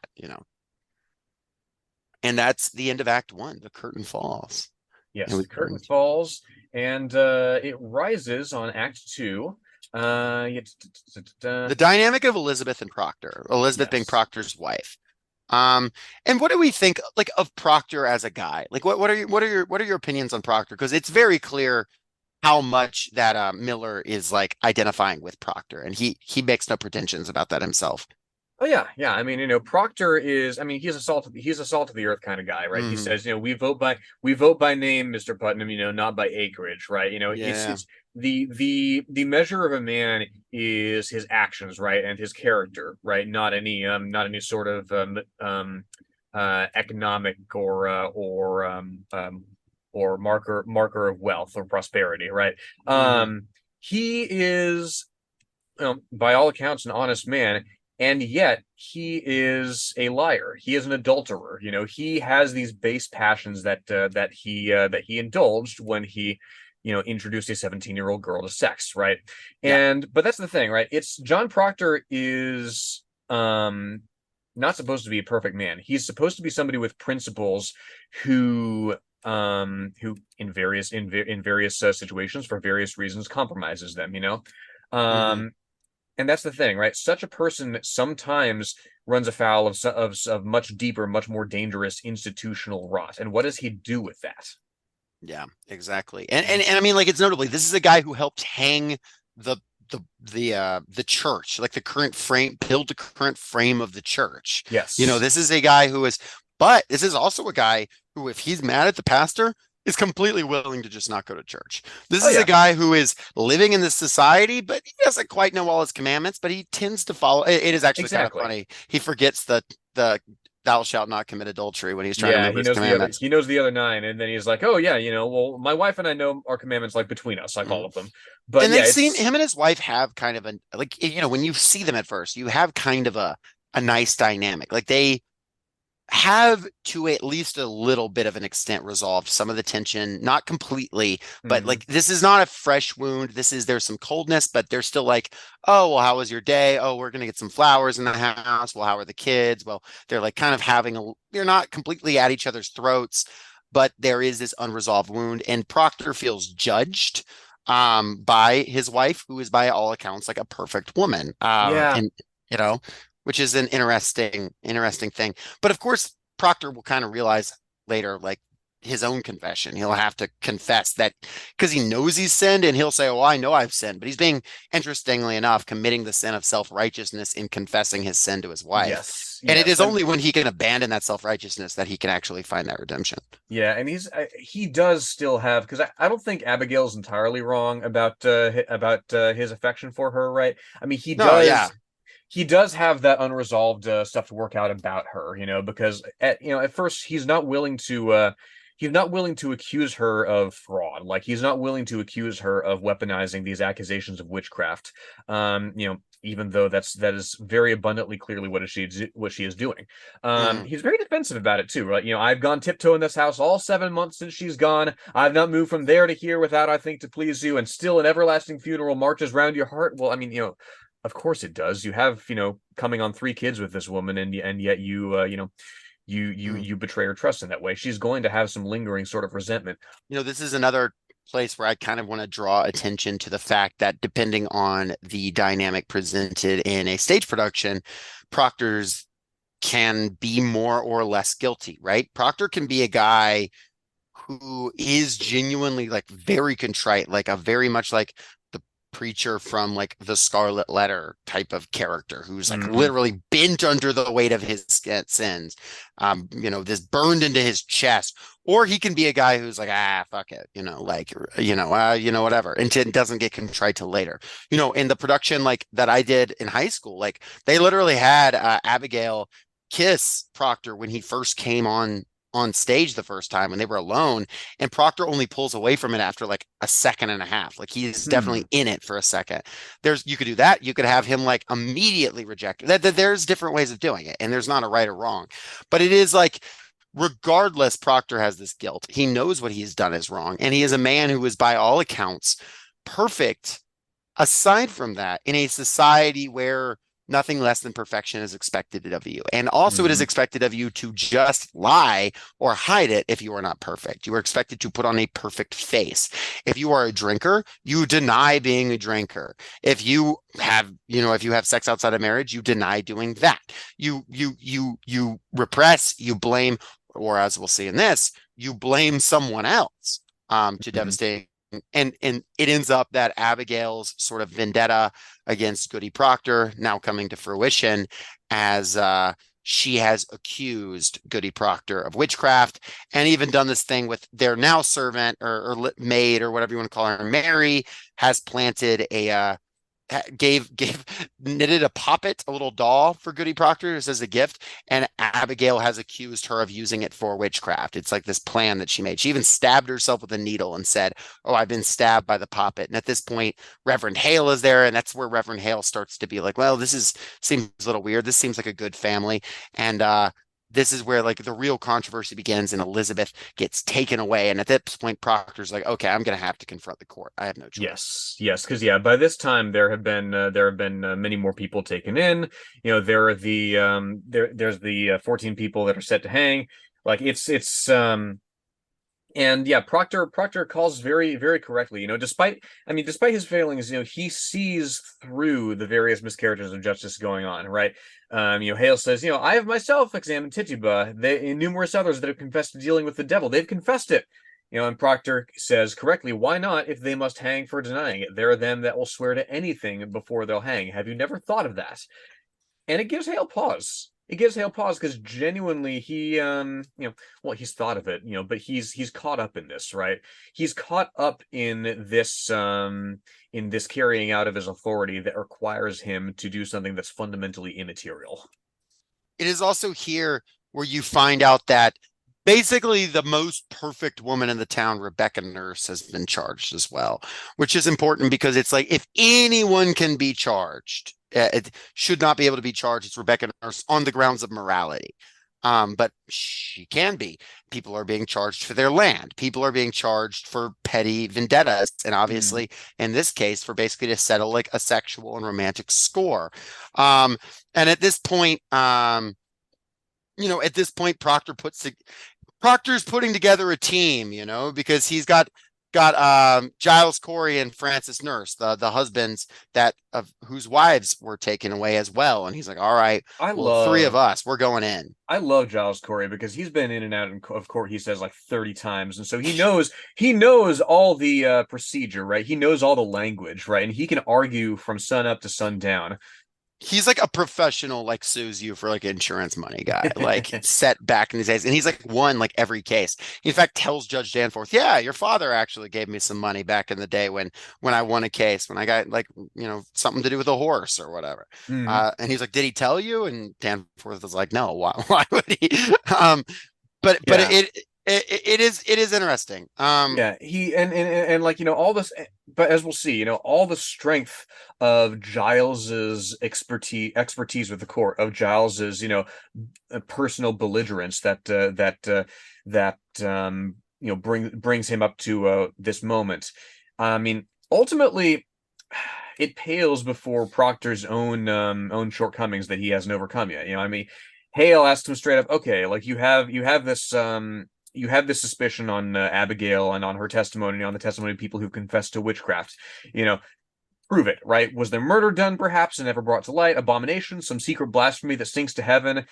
And that's the thing, right? Proctor can't admit to adultery, right? Because, I mean, the tragedy of all this is that when you're accused of diabolical sins, like, you can't even admit to such human ones as might save you, right? You cling to your humanity when the world indeed has dematerialized what's going on, has made a demon of you and other people. And it's at this point where he tells Mary, you're going to come with me. We're going to lay everything bare to the court. I don't care if they find out. And then he has this very dramatic moment where she's like, I'm not going to do it. And he throws her to the ground and he says, make your peace with it. Now hell and heaven grapple on our backs and all our old pretenses ripped away. Make your peace. Peace. It is a providence and no great change. We are only what we always were, but naked now.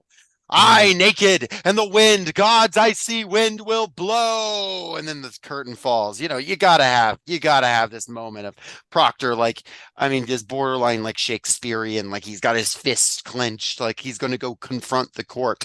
But of course, he's also not quite ready to be fully naked yet, right? Because he's going to go and confess Mary Warren's sins. Mhm. He's going to say, yeah, so we're gonna completely own up because Mary's a liar. He's not actually ready to come fully clean to the court. Exactly. So there is that continued irony, which is also notably Arthur Miller criticizing himself, because what did he say? He's like, he says, when I was writing this play, my marriage was falling apart and I had a sinking suspicion whose fault that was. Yes, He said. yes. And again, you're in that position of, all right, I'm not a perfect person, and I have to reckon with that in order to fight this greater imperfection, this greater contradiction. Which is the subject of Act 3. And again, we see that contradiction laid bare, right, with Judge Hathorne interrogating Corey in court, right? Martha, Giles's wife, Martha. She says, as we mentioned, I'm innocent to a witch. I know not what a witch is. How do you know then that you are not a witch? If I were, I would know it. Which notably, that is taken directly from history. That is those things were actually said in a court of law. Oh man. And you have Hathorne, who is this judge who is just down to hang people, and then Danforth, who is this judge who kind of sees himself as above, played by yours truly. A very Back in the day. By our very fourth Dan. It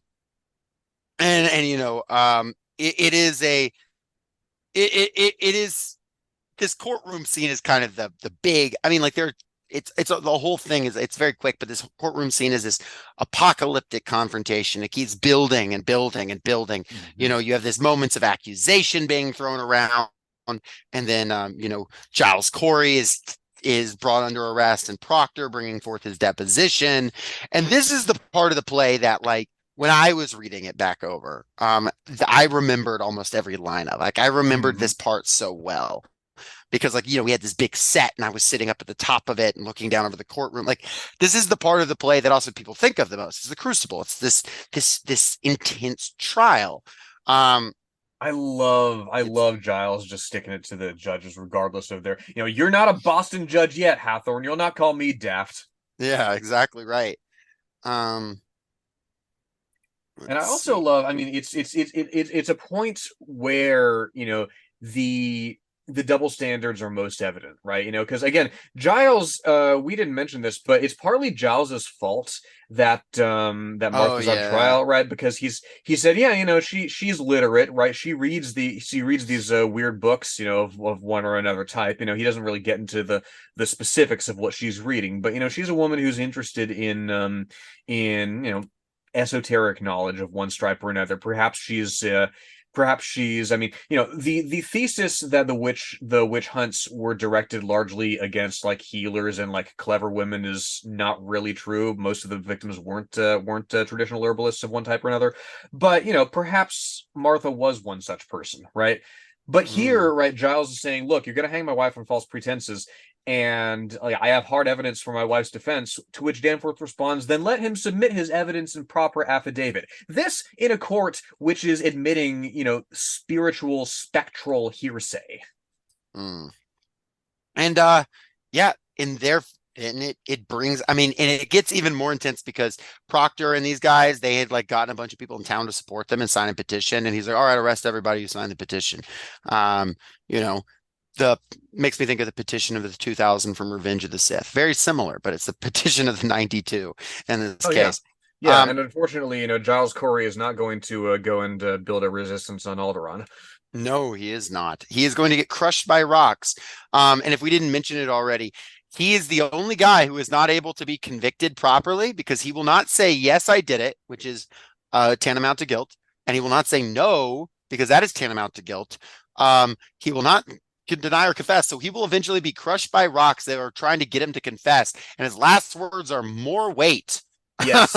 Yes. And the of course the words historically there's some discussion over what exactly he said, but the sentiment is absolutely true, and the legally it's funny, like well, it's not funny, but the reason partly that he does this is because at the time this is going on, according to the layout of the law, if he pleads one way or another, right, then if and when he's convicted, right, his property escheats to the state. But he never pleads, so he's not charged one way or another, so that means his property goes to his descendants. Mm-hmm.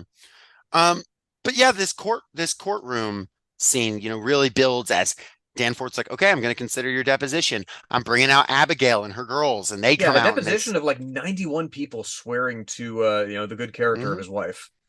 Yeah, This is not nothing. Mary and Mary Warren making the claim that she lied about having seen all this witchcraft, and Abigail and those girls come out, and Abigail clearly has control over them from the beginning, and they're sitting, and it's Abigail and John on other sides of the courtroom, and of course there's this tension between them from their history. There's this tension between them over the fate of Goody Proctor, and of course the fate of the town.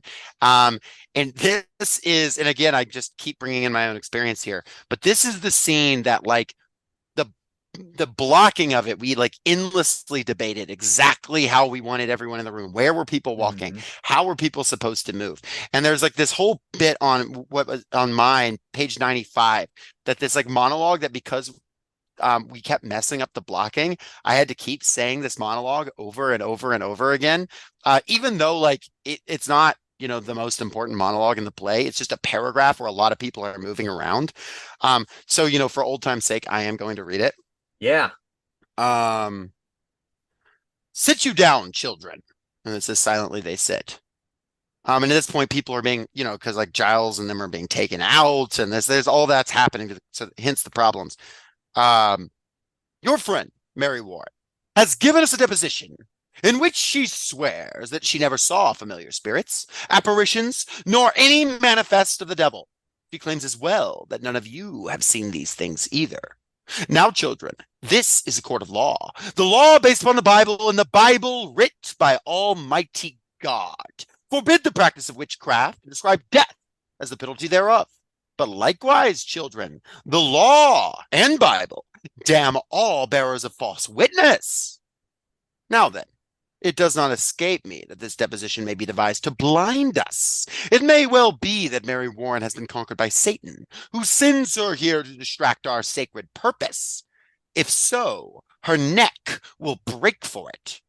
But if she speaks true, I bid you now drop your guile and confess your pretense, for a quick confession will go easier with you. Abigail Williams, rise. Is there any truth in this? And the amount of times I had to read that in high school, I remember one particular day where I swear I read that thing like 100 times. Unbelievable. Like, yeah. Anyway, when I read it in here, it was like flashbacks. But anyway, just wanted to read it off. But then he gets into it, and I have to point out here, I once saw a professional production of The Crucible, and it made me so mad because in this part, when the girls come out, they start like doing all this like weird shit, which at first it's like, okay, but like there's actually ghosts. They use stage effects to bring out ghosts. And like when the bird comes out, there's an actual bird flying around, and like it made me, and the girls actually like get possessed and stuff. And like it made me so mad. It's like, well, this was a high value production of The Crucible. And I think they missed the entire point. Yeah, because like that's the thing. Like the point is that, you know, the hysteria is the point, right? You know, we don't see this, but we are led to believe that they do, or they believe that they do, or you know that they're inculcating that belief in others, right? It's I mean, I love that bit toward the end of the act where Abigail and the rest of the girls are they've turned on Mary, right? Mary is having this fit. She's having this breakdown because she's being subjected to this questioning, right? And everything she says, the girls are copying, right? You know, as if Mary has been turned by Satan, right? And she's sending her spirit into them and possessing them. And it's like, oh my God, you're literally using this girl's trauma. You're using this girl's breakdown against her, right? In this court of law, right? And I mean, it's how delicate that situation is of being in that accusatory position, right? Because if you step out of line, then, you know, the minute you step out of line, that'll be turned on you. Yeah. And so this scene escalates and escalates and escalates until John Proctor has to admit his own guilt. Oh, yes. Until like he has nothing else, so he just screams, "Whore, Abigail!" Or as they did in our version, I have known her, sir. I have known her. Yes. I have known her, sir. I have known her. And it's like he has to confess his own guilt to the entire court, which of course Danforth comes up with a test. He's like, oh, it seems fair. I'll bring your wife in. And then if she admits that you had sex with her and committed a deep sin, then it'll be all good. Yes, and then, yes. Elizabeth, John Proctor's wife, who notably he has said would never tell a lie. And she does for him, which is of course the tragic accident of all this, is that in her attempt to be more moral and attempt to be more loving, she commits like, you know, the only sin of her life, which is lying for her lying ass husband, who then has now not told it's of course a great ironic tragedy. And then it's like, you know, and at this point, Hale is like, this is absurd. He's like calling for there to be a lawyer involved. He's like, this has moved way past anywhere. People are screaming, and Abigail starts yelling. She sees a bird flying around the room, starts repeating the words of Mary Warren and the other girls, and it's very spooky. And she's like, Abby, stop it. And the girls scream, Abby, stop it. And they're crying and falling down. I mean, it's a really nightmarish, hysterical scene that really shows the effects of mass hysteria. And then you have, you know, Proctor has this dramatic monologue. Like, you know, he does God is dead. A fire is burning. I hear the boot of Lucifer. I see his filthy face, and it is my face and yours, Danforth. For them that quail to bring men out of ignorance, as I have quailed, and as you quail now, when you know in all your black hearts that this be fraud, God damns our kind especially, and we will burn together. And then at that point, Hale storms out, and Proctor says, you are pulling down heaven and raising up a whore. I still think like it's weird because it's a line that goes hard, but I also think it's like a little bit still his like shifting of blame. I guess it is Abigail's fault, but there is like an interesting still not for a little bit, is he kind of willing to like, before he like talks to his wife like one-on-one for the last time. I really feel like that's the time where he's able to really break through like who he was and what he did and actually have this redemption on the other side. Right. And I mean, it's the misogyny of the day, right? In order to prevent this greater injustice, he has to do something that he knows will result in the ruination of this person's character, right? Within the context of the society, right? Within the context of the society that polices her and her sexuality, right? And it's again, he has that lingering sort of if not affection, then this feeling like he owes her something. Now whether he thinks he owes her something because he's wronged her or just because he knows what it'll do to her, you can debate. Absolutely. But we come to act 4 now. Act 4 that fall, so several months have passed. Act whore. Aha. Think about it yeah, you were tearing down heaven and raising up Act 4, and then the as they say, tearing down heaven. Yeah, that's what we call the when we strike the set. Oh, also, I completely lost this way earlier, Act 2, but there is a part that made me laugh, and I just have to note it. It's a line. The stage direction says, Elizabeth, with great fear, I fear nothing. And, like, there are some bits in this, like, that there is still like fun being had. Like, despite this being a very grim, horrifying story, made all the more horrifying by the conditions in which it was being written and the conditions of the actual historical tale. Like, there are moments of that kind of, like, the levity is not in the text, but it is in like some of the presentation. Like, there are moments in the editorializing when there are allowed like either little jokes or little bits of irony or whatever. It really is the only time that like light seeps into this thing. Outside of just the light of a promise of some kind of future redemption, maybe some moments of also maybe some moments of ridiculousness of the courtroom itself. Like, there are moments that I remember seeing shows of this, and I've seen this played by multiple different theaters, and some places actually try to play a couple scenes in the courtroom for almost like just a touch of comedy. Like, Danforth gets so freaked out because she says, I see it above you, Danforth, and he like ducks down, and it's like funny to see this guy in this big wig and this, but it's also like interesting because Miller talks in an article he wrote about how he showed students in a class one time a Hitler speech, like a full Hitler speech to talk about fascism. And his students giggled multiple times because they're like, this guy looks like he's overacting. He literally had a student in his theater class to say, this guy looks like he's trying to play Hitler. It's an interesting thing, like the nature of this insane reaction. Hell, look at a Joseph McCarthy speech. I mean, like, to bring it back to the era, it is interesting. So, there was also some humor there, but I just wanted to make that note for whatever it's worth. Oh yeah, it's that affectation, specifically with Hitler, like it's that affectation of being apoplectic, right? To be barely able to contain this thing that's this emotion, this hatred, this purpose with which you are claiming that history drives you. The Nazis were particularly big on the theatricality of it. I mean, if you look up the Cathedral of Lights, the like big like square of spotlights that they would hold their rallies with, it's supposed to be terrifying and intimidating and take you out of the realm of the realm of the reasonable and the sensible.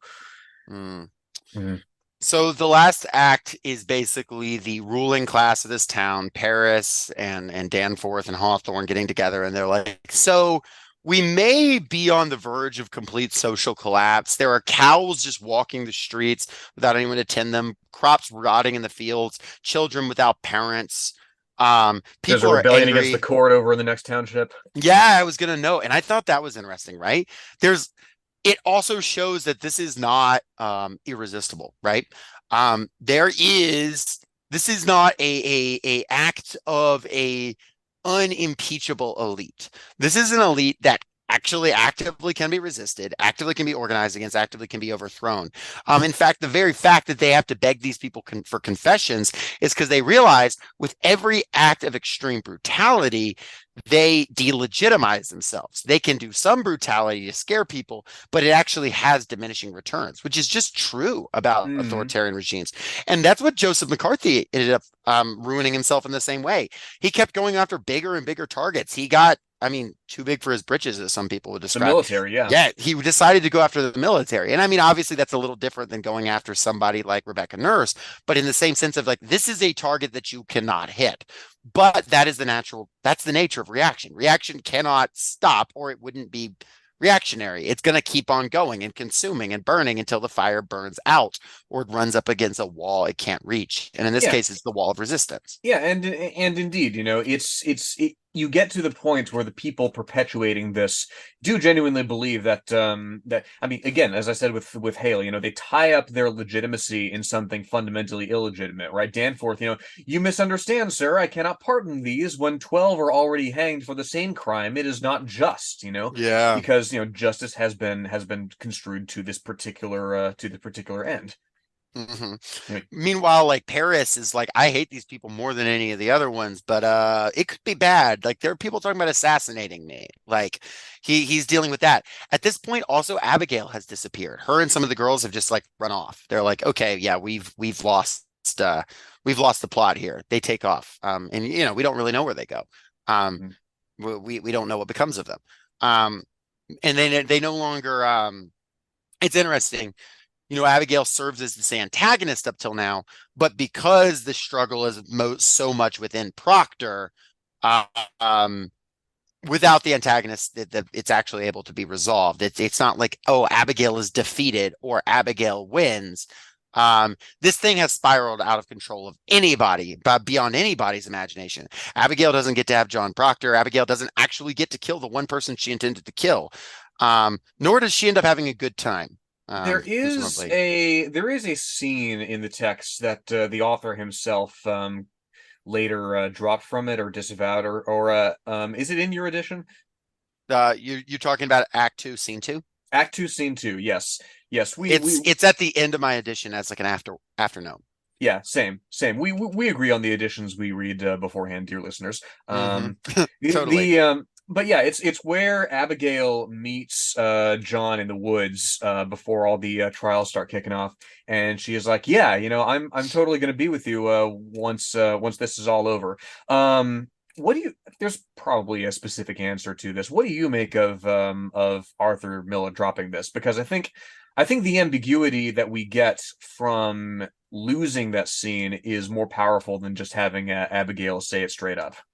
Frankly, I honestly think it has. This is maybe a more boring answer, but he dropped it after some showings of the show. I think he just realized it ruined the narrative flow. Act 2 going into Act 3 is such a great transition from Proctor like screaming at the sky, like "Let the cold wind blow," and then you have the court. That being the next time you see Proctor, my guess is he saw it on stage a few times and he was like, that's fat. But I also don't know. I might be wrong. But that was kind of my reading of it. And when I read the scene, I was like, yeah, that's fine.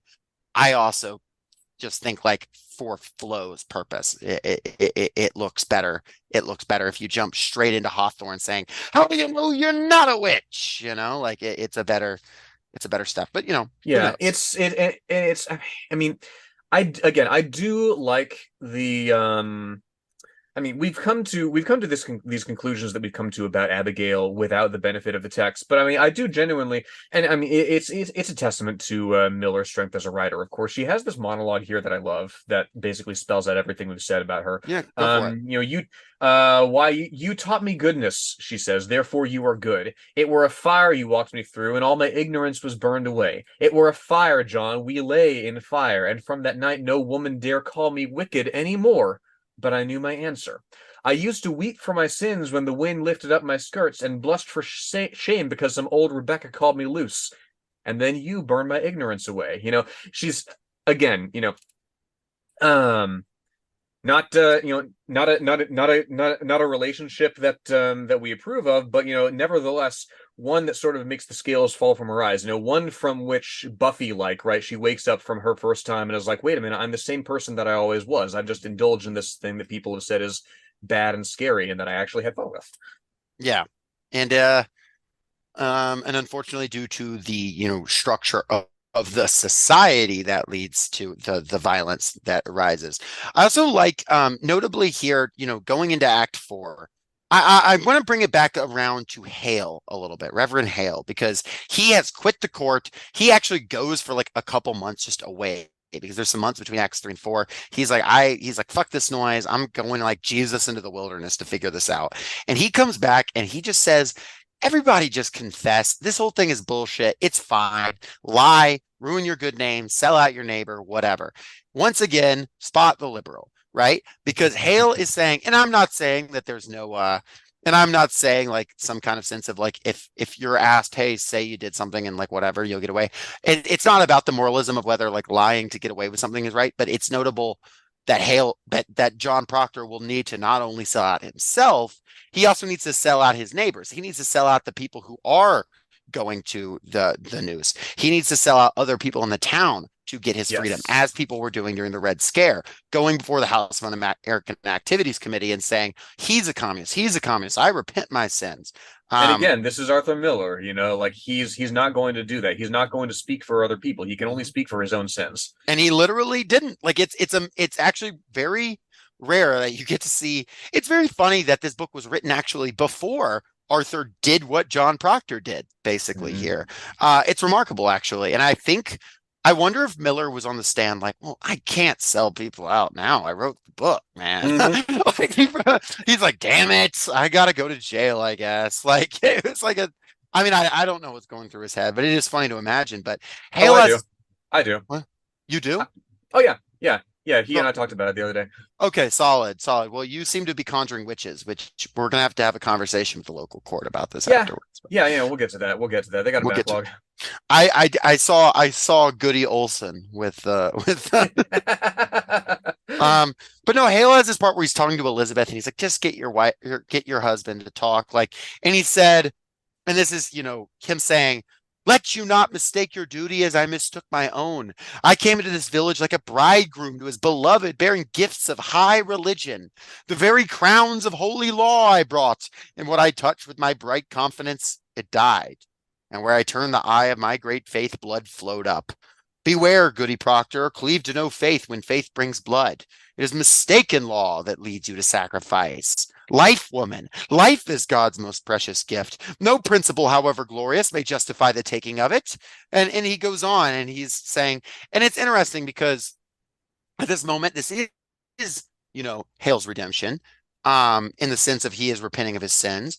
Nevertheless, his conclusion of what ought to be done here is despite how good it sounds when he's saying life is God's greatest gift, is actually not the conclusion of the book, which is interesting, or it's not the conclusion of the play. So it actually allows this character to have this very good, very fleshed out argument, this really, pathos for why somebody would sell out their neighbor. Life is God's greatest gift. Why should you throw it away? Why should you have arrogance about that? Maybe God damns those who throw their life away casually more than liars. But at the end of the day, that's actually not the path that John Proctor can walk. John Proctor cannot give his name away. Why, Joss? Because it is all he has. I was really hoping you would do the Daniel Day-Lewis because it is my name. But that's man, I gotta watch that again. It's been like 10 years since I saw it. It's all good. We should have like gotten together and watched it ahead of a time. But instead the other day when we hung out, we watched what was it? No context moments in American politics. So I think that was even more important. Oh yes, no, it's no context moments, and of course the Dracula Flow, yes, the truly a poet laureate, the writer of that. Dracula was here for this. He did speak about it. Dracula was actually the one they summoned, but nevertheless, so yeah, we see Proctor will not confess, and he has this moment where he's like, yeah, I'm gonna fucking die, and it sucks because Elizabeth's pregnant, and he really at this moment does not want to die. He feels that he has transcended his guilt, and you even have this moment of Elizabeth trying to be like, well, it was a cold home I kept, and Proctor's like, no, don't say that foolishness. I was an idiot. I was bad. I apologize to you, Elizabeth. And then she's like, you can make whatever choice you want. And Proctor in this moment gains his freedom in saying, all right, well, I'm not going to live like this. I'm going to go to my death. Notably, like, it is in Proctor, and then, with him, Rebecca Nurse, the perfect woman's death, in her saying the saintly prayer at the noose, and him walking away. And in fact, a lot of it's very common to end the show with the reading of the Lord's Prayer And the on movie the that way. noose. Yeah, exactly. And it's a great way of doing it. Because it's like because it is like, okay, well, ultimately they do go to God. They still have this belief in God. It is not a rejection of like the religious values, but really this literal witch hunt that has taken place. And in that, this society is able to, like, because it has taken that step too far, it has fully delegitimized itself in the eyes of the people. It has just driven itself to ruin with its own contradictions. Salem, indeed. The name escapes me right now, but one commentator on this describes Salem as the rock on which the theocracy broke, right? Because what's going on right now? The Massachusetts Bay Colony is between colonial charters, and the new one has just come down that extends suffrage to people who are not church members, right? So at this point, if you're not a church member and you see, good God-fearing Puritans, denouncing each other with spectral hearsay, you don't want these people to have political power.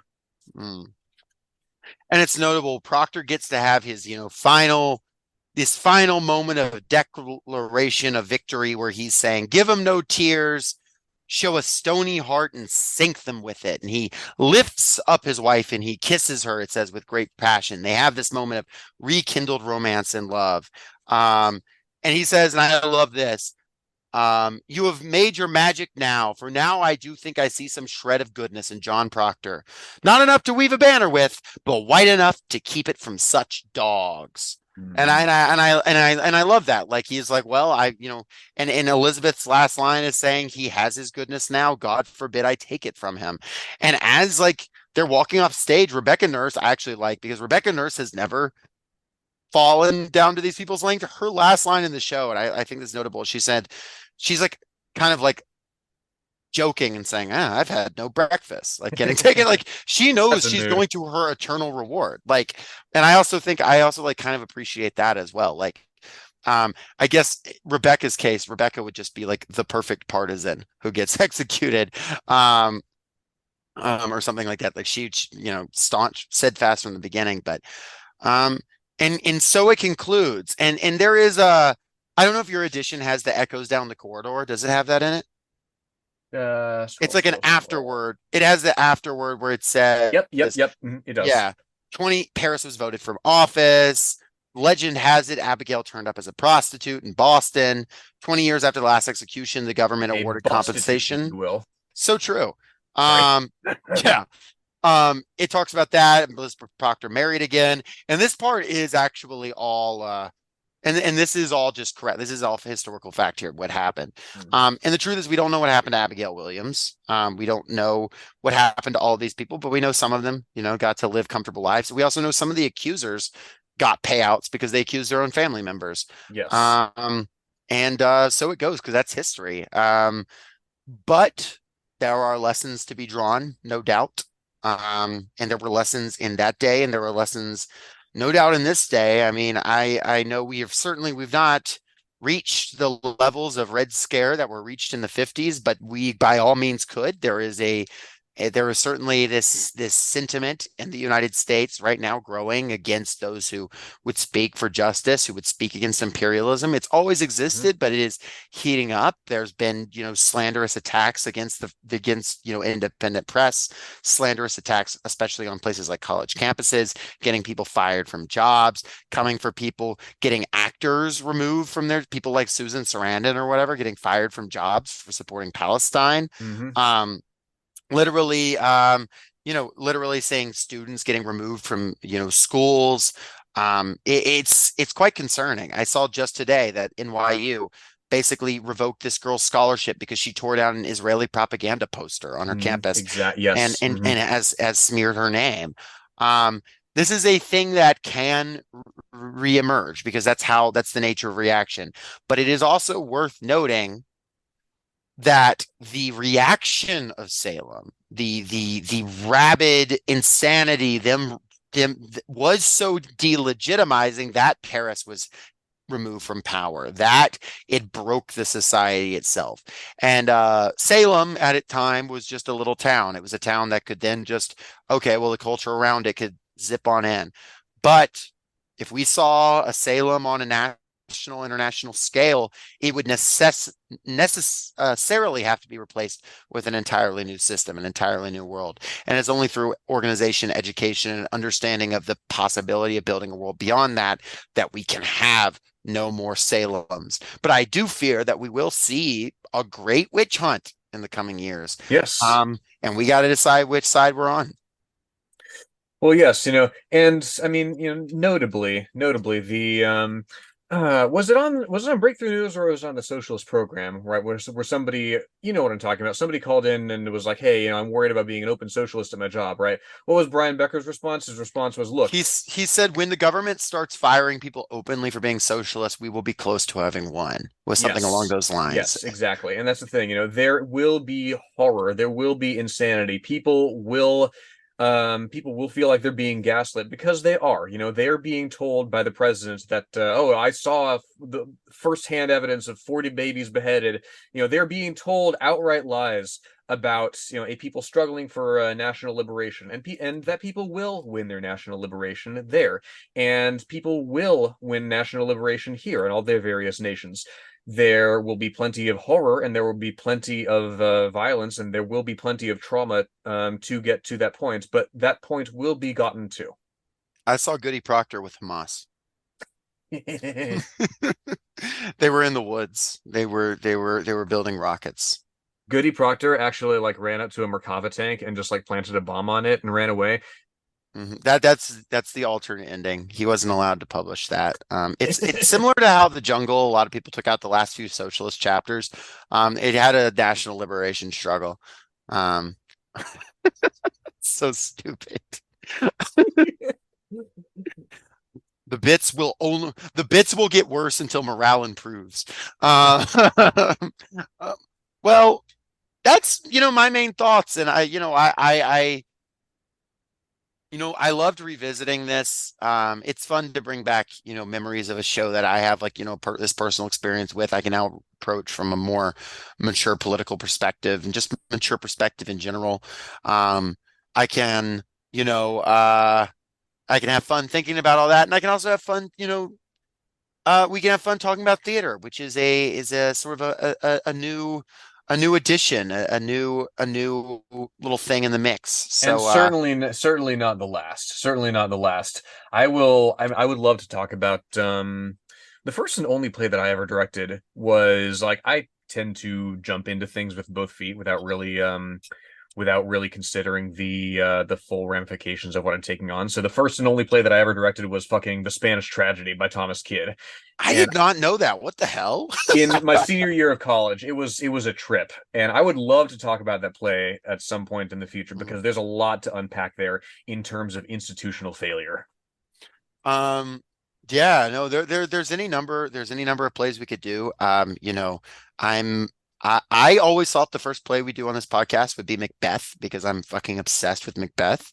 But we'll get around to it. Though drawing the socialist analogies will be a little more difficult. I'm sure we can wring some blood from that turnip, no doubt. Yeah, Merchant of Venice. That would be another good one, actually. Honestly, Death of a Salesman would not be bad.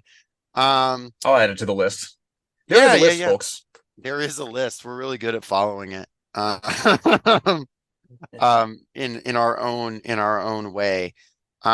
So as of today, we are not going to announce next week because we are juggling potential guest situation.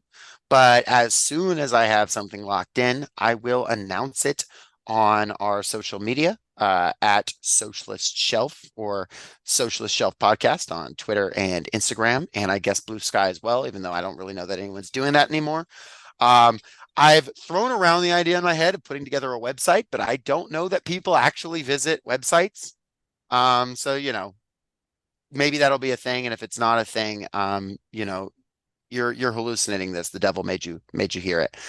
Yes, please report to your nearest ecclesiastical authority. Yes, God, please. Joss, before we go, I just was going to ask, just like straight up, do you consider yourself, do you consider yourself cringe? I consider myself quite based, but that's just But one if you man's opinion. don't know what a cringe is, then how would you know you're not cringe? Yes. Shit, I hadn't thought of that.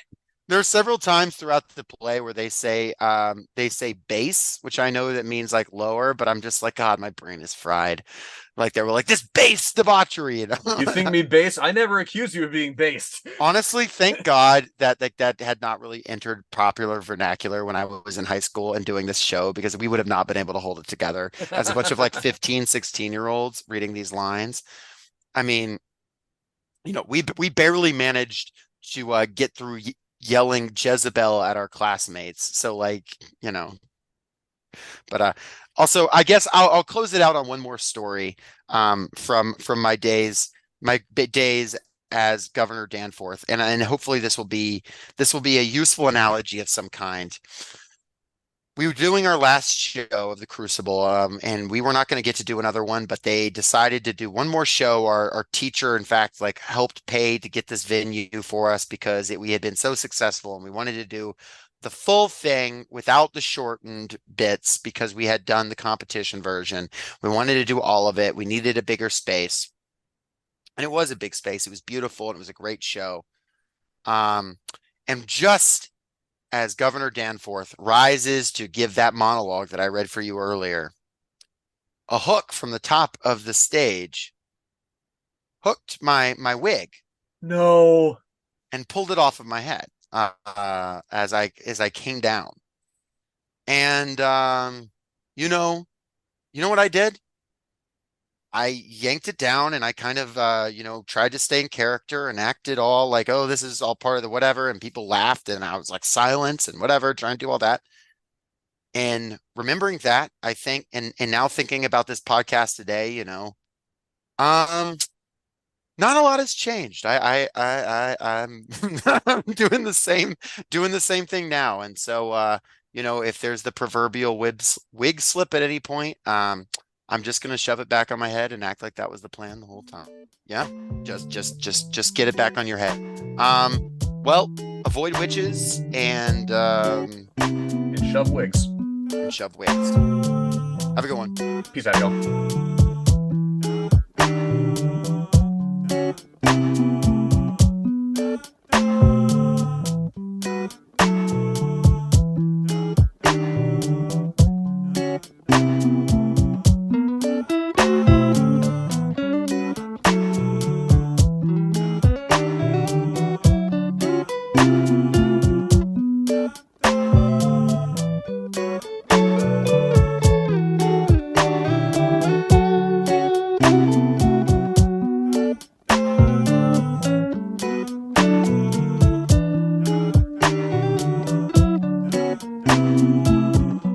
Thank you for listening to Socialist Shelf Radio.